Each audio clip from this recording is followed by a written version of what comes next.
Welcome to another episode here at my YouTube channel. My name is Tom with the call sign Lima Bravo 6 Quebec Juliet. I want to dig into a small project I've been working for a good while, and it's time to have it assembled. So basically, today's episode, it's a part one episode, but I want to make a crossband hotspot from DMR to Yaesu, and I was basically trying to build like another hotspot. And I do have a hotspot here that I got from, a Raspberry Pi 4 GB that I got from my dad, and he gave it to me a little over a year ago.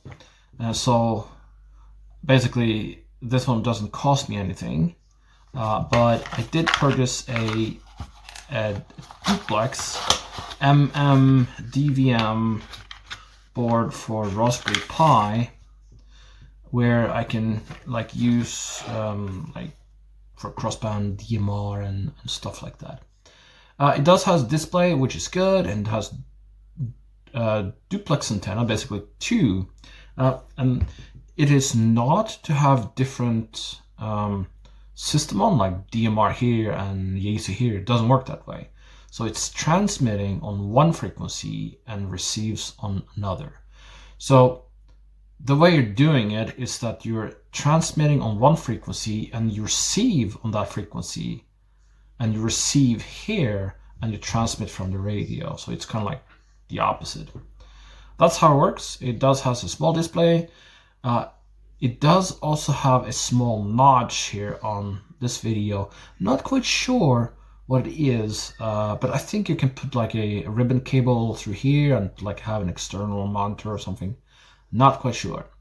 This is far from a review. This is like, I just want to tell you something that I do in project. It is a open source hardware, so you can just find all the schematics and drawings, just download from the web, which is pretty cool. It does has indicator lights for different modes that is enabled and what you can do with it. I don't know everything about it, nor do I pretend to know anything about it. But this is a MMDVM underscore HS underscore hat underscore duplex. This is version 1.6 from 2018. It does come with two antenna.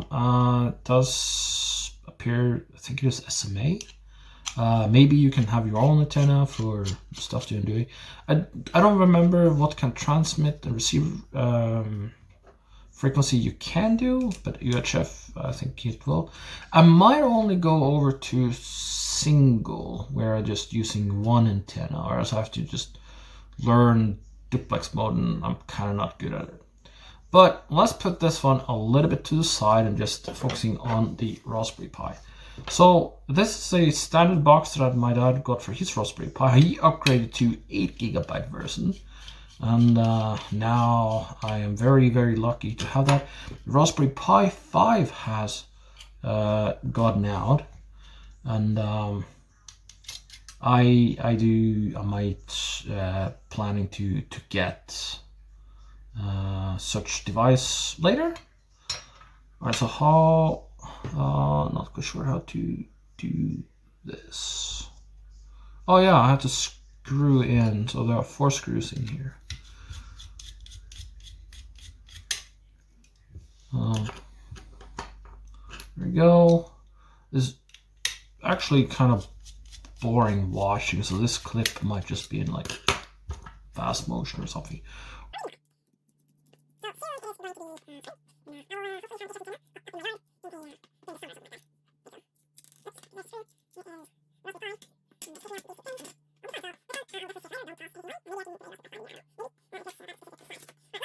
I do know, hopefully, my apprentice is watching this video.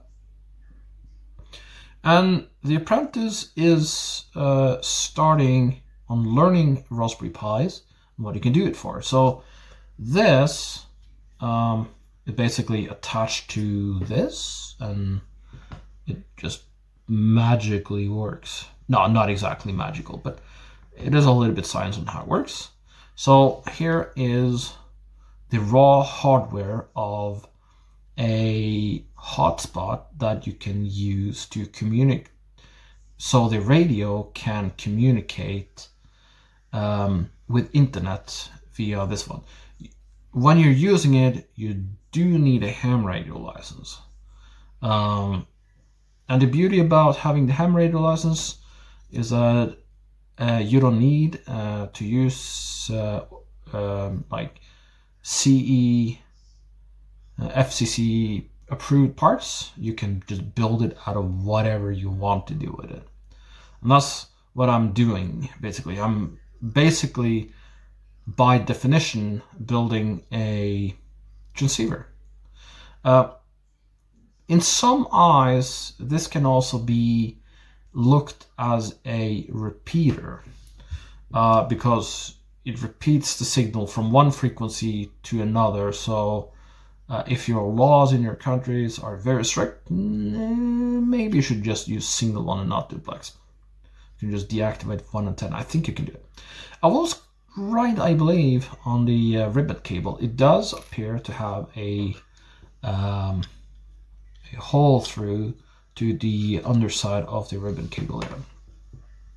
I was looking for a SD card, micro SD card that was like 16 or 8 gigabytes, but I don't have one.